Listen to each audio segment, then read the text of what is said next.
Kung kapitbahay natin, Bangladesh. Kung matutok sa Bangladesh. No, end of the year, early next year. End of the year, early next year, meron ng nuclear power plant. 1,200. End of the year or early next year, 1,200 megawatts, that's equivalent to 2 PNPP ones. And the following year, another one, that's 4 PNPPs. And they're talking of ordering 2 more, so that's 8 PNPPs.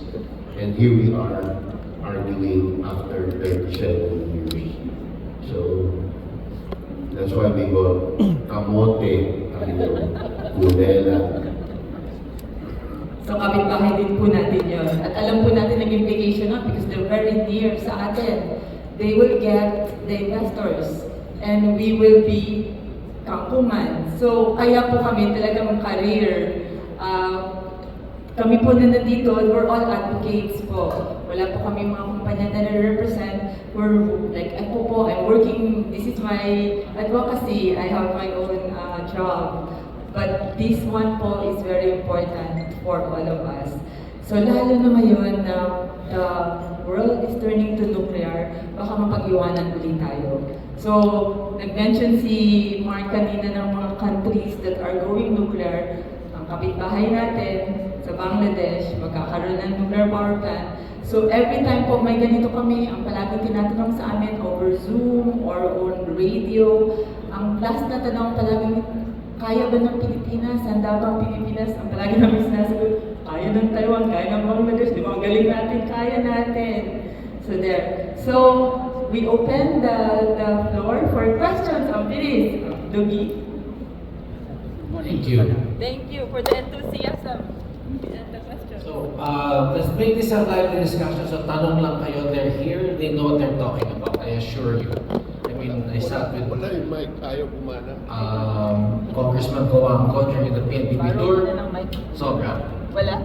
Ito muna. Habang pinapaon natin. Good morning po sa lahat. Para po kay Congressman Coangco. Sir, ang DOST or Department of Science and Technology ay may attached agency na Philippine Nuclear Research Institute. Ano po ang estado nito? Plano nyo yung isa sa batas na susuportahan kayo ng PNRI? Thank you po. Ang DNRI po ay sumusuporta sa nuklear sa ngayon. Ang problema po ay sila rin ang regulator. Ayon sa international norms, convention, bawal po yun. Dapat hiwalay po ang regulator doon sa promoter. Pagka nagsama po yung dalawa, may conflict of interest. So dapat po maitatag. Dati po meron tayo niyan AEC. No? Pero inabolish po yan nung administrasyon Cory. So nawala po yun. So dapat maitatag ulit ang Philippine, ang isang independent na Philippine Nuclear Regulator. Ang pangalan po, PhilAtom. Yun po ang nakalagay sa bill. So once PhilAtom is created, we took pains in Congress to make sure meron po itong fiscal autonomy. Ibig sabihin, magkakaroon po tayo ng universal charge ng kalahating sentimo per kilowatt hour para makabuo po ng taon-taon na budget for 10 years. Habang hinahantay po natin na pwede nang sumingil ang PhilAtom doon sa tumatakbong nuclear plant na magbibigay sa kanya ng budget. So habang wala po yun, transitory, we guaranteed the amount of half centavo per kilowatt hour to be given to the PhilAtom as their fund resource. Hindi rin po ito under any agency. Independent po siya. Although it belongs to the executive department, so technically under the office of the president. Ang pakialam lang ng presidente ay i-appoint ang kanyang mga director generals. So deputy director generals and director general, 5 po yan. Every year may nagka-graduate po dyan. So not one president can appoint everything. No? So yun po, independent talaga. Siyang gagawa ng sarili niyang rules. Yun po. More questions from the media?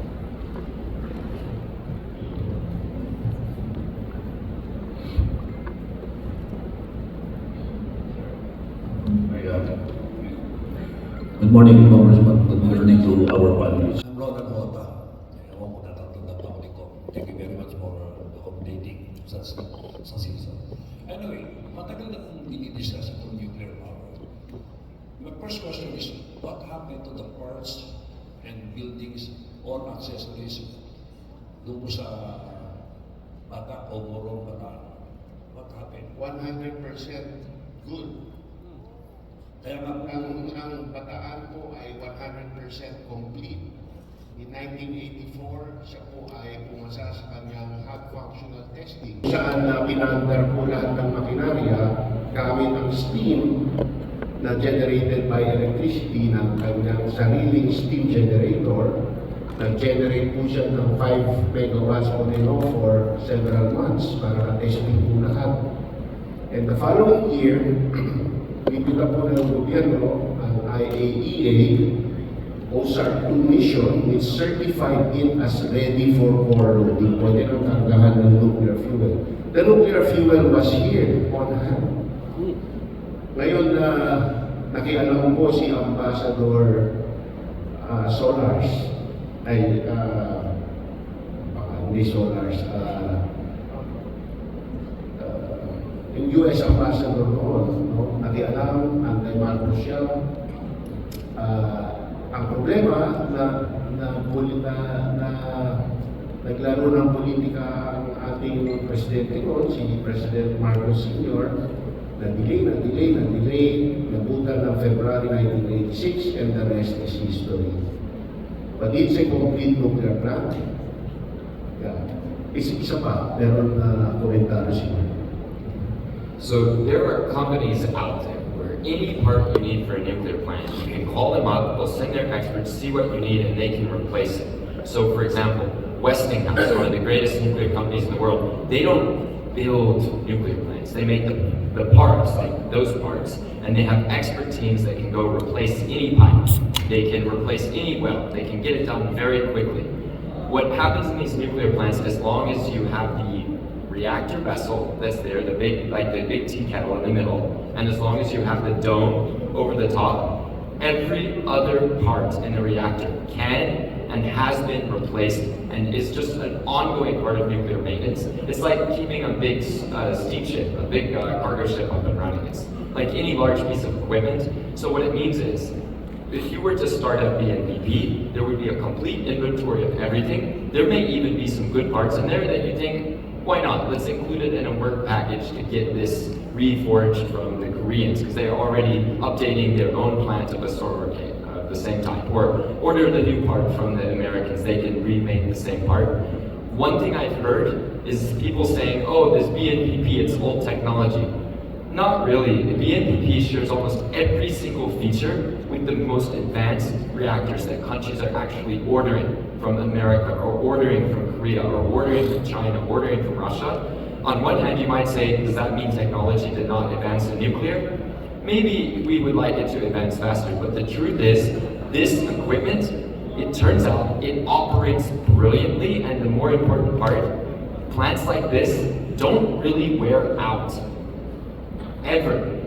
In America, plants that are not as advanced as BNPP are getting licensed for 80 years of operation. 80 years! And they look as shiny and as beautiful as the day they were built.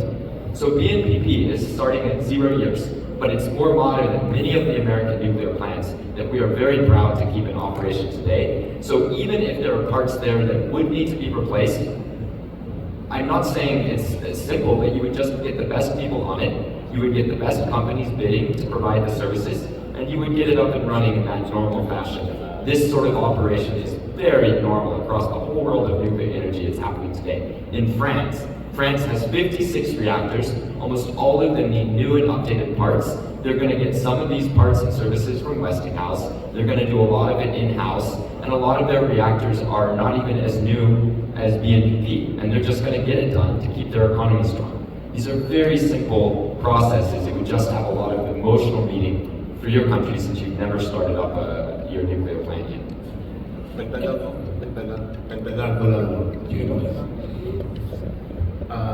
As of 3 months ago, there were only 94 running nuclear plants in America. The entire fleet, 94.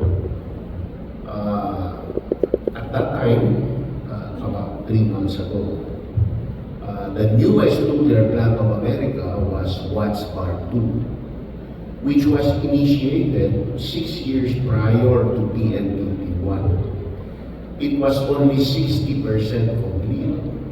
It was mothballed for decades. In 2009, they decided to complete the plant. And in 2016, it was commissioned as America's newest nuclear power plant.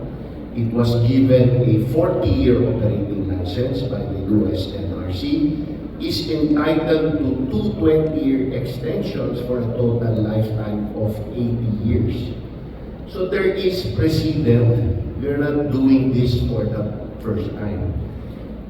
After 3 months ago, there are 2 nuclear plants that came online, brand new. These are the Unit 3 and Unit 4 at Vogel Nuclear Plant in Georgia. These are AP1000 Westinghouse. The same that our 4 units are running in China, and China ordered 6 more. They're building them right now. 6 more AP1000s. Our PNPP 1 is newer than around 75% of all the running plants in America because it was built at the tail end of the first nuclear era. So, if America has 94 plants of the same generation as our PNPP, being certified for another 30 years, what's our problem? Are we holier than the Pope? I mean, hindi ba po, it's ridiculous to say that our plant is old. And then there's another story. Recently, a plant was decommissioned, right? What is that building? Palisades. No? Okay. Si Mark ang magkwento about Palisades. Recently turned off. It's now owned by Voltec kasi hindi decommission. Eh nagkaroon sila ng change of heart because right now, the gas prices in America have gone up because they're exporting the LNG to Germany now because Russia stopped, right? Here's Mark to explain about Palisades. So in America, we were turning off nuclear plants. We turned off enough nuclear power that would have transformed your entire nation forever. We wasted just like a rich person throwing valuable jewels into the water for no reason. And we finally stopped doing that. And what that means is Palisades is hopefully the last reactor that will be decommissioned in America for decommissioned early.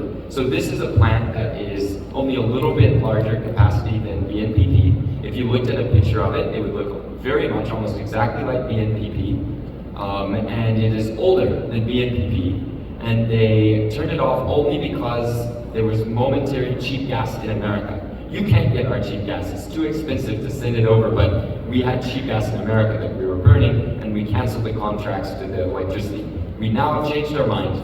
We want the nuclear plant to come back, and what that means is we are working with our regulator to recertify and to return a plant to operation that is older than the BNPP that you have, with the difference that it already has 40 years running on the tires, as opposed to your plant, which is brand new. Thanks for sharing that information, sir. I'm happy to hear that nuclear power kailangan talaga buksan na natin. Ako talaga pabor na po dyan. Now, another question is, paano gagawin natin dito sa tinatayong solar system already constructed in 240 hectares somewhere in Valdes under Santa Cruz solar system, which is, I think, Valdes or Ayala management, in the name of power China. Can Palagay ko, sir, meron po katutuloy na maliban sa 240 square meter at hectares, 140 hectares na renewable solar system. There's also another one or another two proposed somewhere in the ancestral domain of this country. This is a tip to all the media people. The DOE talks about renewable energy, they say something like 20-something%. So it's 55% gas, it's 55% coal, it's 20% gas, so that's 75%. And the balance is hydro, geothermal, solar, wind, right? Those are renewable energies. The problem is the DOE is using the good name of geothermal and hydro, which are not intermittent. They're trying to carry that good name over to wind and solar. So, ilan ba ang wind and solar natin sa ngayon as a percentage of generated electricity? It's not even 5%. It's something like 2% or 3%. They're saying that that's going to be half of all our electricity by 2050. They're dreaming. They are dreaming. So I'm not worried about the 200 hectares of solar. The penetration today is tiny.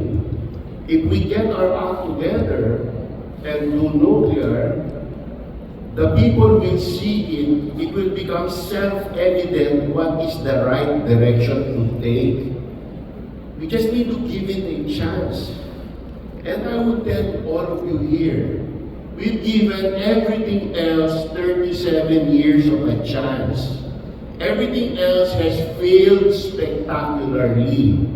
Every administration after 86 has failed in their energy policy. It's time to give the elephant in the room, nuclear, the chance it deserves. And we don't have to take it at face value. Just look at the countries that have succeeded because they went nuclear. There's basis for us to give it a chance. It's not like we're, out of the goodness of our hearts. No. It's evidence-based. And yun po ang dapat. Kaya dapat po mabago ang frame.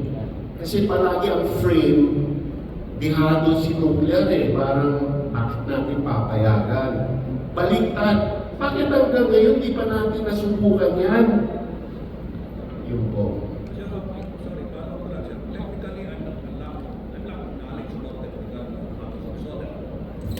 But the problem is, the budget was about, correct me if I'm wrong, 6 trillion, which our debt is 40 trillion. Nagugulat ako dito, nakakapangamba po para sa Hindi po alam yan. Anyway, it is illegal for any expenditure from government to generate, to spend on generating capacity. If all of that is being built, it's private. So, you don't have to worry about that. Hindi po utang ng gobyerno yan. Ganun din po ang nuclear pag nangyari. It is government to spend money on building any generating capacity. So, if it will be built, it will be private or foreign government funded, not Philippine government funded. It is illegal for the government because of EPIRA to issue sovereign guarantees for generating capacity. It's illegal. It's not going to happen. So this has to be the initiative of vendor countries and vendor country financing. And if they want to give us their money at 0.05% interest rate with 20-year grace period, bakit po natin itatabo yun? Halos binibigay na sa atin ng libre. Why would we reject that? We should not. Ako po, ang idadagdag ko lang po, the importance of you, the importance of this morning that you're here. Because po, what I've noticed when we have meetings like this, the hard questions are always asked about nuclear. Ang gusto ko po sa inyo is kung gaano nyo ho pinapatikos ang nuclear. Kapag kayo po nasa ibang meeting, patikusin din po ang ibang sources of energy. So, tanungin niyo po sila. Tanungin niyo po ng mga tinatanong question sa amin. At saka po, tanungin niyo pollution, tanungin niyo capacity factor, tanungin niyo gaano ba talaga kamahal. Ang battery ba, naka-input na yan sa costas? Yung mga ganong tanong, importante yun. So, maganda itong usapan na ito, marami kayong tanong. And then, patikusin nyo, and you turn around, and you ask them questions. And you personally think, ano ba ang makakabuti para sa bansa natin? Ano makakabuti para sa mga kabataan natin? Kasi kailangan na talaga nating hindi maging poor. Yes, dagdag ko lang dyan. Example na malaki, yung waste at yung decommissioning. Sa nuclear, prepaid, bawat kilowatt hour na ibebenta ng nuclear, merong contribution sa waste disposal trust fund, may contribution sa end-of-life decommissioning fund, may contribution sa regulation. They will pay for everything. Bakit po? Ilang dekadang bugbog ang nuclear sa kritisismo na yan. So ngayon, incorporated na sa costing ng nuclear. Eh yung tsunami parating ng waste, ng wind and solar, ano yun? Yun ang ipapataw sa mga henerasyon na sumusunod. Wala silang sagot, wala silang pondo. It's unfunded. There's no plan how to get rid of all that waste, how to decommission those installations. Pag lumipad ka ngayon ng helicopter from Pangasinan to Manila, ang dami ng area na dapat palayan, hindi na po palay, solar panel na. Pagdating ng 20 years from now, 30 years from now na magiging waste na po yan, paano po yan? Walang nagtatanong eh. Eh sa nuclear, sagot na po lahat ng tanong na yan. No? Because of decades of criticism, they have designed it such that it's all funded, it's all thought out already. Okay. Tagtan ko lang sa ni Congressman. I'm an electrical practitioner. I'm also an advocate of nuclear use dito sa atin. Let's not dun sa full scope ng solar, no. Ang youth solar farm, for me, hindi ako I don't support the youth solar farm, but rather yung mga household use sa mga rooftop. Unang-una, yung sinasabi ng DOE na by the year 2050, 50% ng solar, technically hindi siya viable. Because solar source has no short circuit fault capacity. Hindi kayang mag-withstand ng fault current ng solar power source. Hindi kagaya ng generator na kaya niyang i-withstand yung fault current. Kasi pagka sa solar, pag nag-short, totally outage talaga yan. Hindi tulad ng mga generator like nuclear or other source of energy that has an alternating current, kaya mag-withstand ng short circuit current. Sa solar, hindi siya viable. Pagka nag-short talagang totally lang, just imagine kung 50% ng capacity ng grid natin is nagagaling sa solar, pagka nagkaroon ng fault, down lahat yung natin ng system. So, then, doon sa, idagdag ko lang doon sa nuclear waste, no? Ito yung kasi yung pinaka-controversial na issue sa nuclear. Because previously, the media has created unnecessary scare regarding the use of nuclear energy. Actually, yung technology ngayon, tama yung sinabi ni Congressman na isa sa process ng nuclear waste is yung geological disposal, yung permanent geological disposal.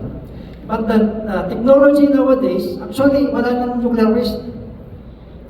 Because the nuclear waste, what the technical description of nuclear waste is spent nuclear fuel. Actually, 97% of the spent nuclear fuel can be recycled. 3% of which is highly radioactive. Yung highly radioactive na 3%, actually meron na ngayong nuclear power plant na ang tawag is fast burner nuclear reactor that can be fueled by the nuclear waste. In France, Canada, and Russia, they have that technology that run on nuclear waste. So, there is no nuclear waste that we are talking about to the latest technology. So, ang importante lang kasi, we understand how nuclear energy works, that it is safe. It just created an unnecessary scare, kaya natatakot tayo. Yun pinaka-controversial na issue, kaya hindi tayo gumagamit ng nuclear energy dahil natatakot tayo. Kasi kung nagkaroon ng accident, halimbawa doon sa Russia, sa dating USSR, sa Chernobyl, pati sa Fukushima, sasabihin natin we should not use nuclear energy because it might create another accident here. So parang sinabi natin na dahil nagkaroon na ng accident ng aeroplano, huwag na tayong sumakay ng aeroplano. So, the use of nuclear energy is this is mas maraming gain kaysa sa negative. So, yun lang. Okay.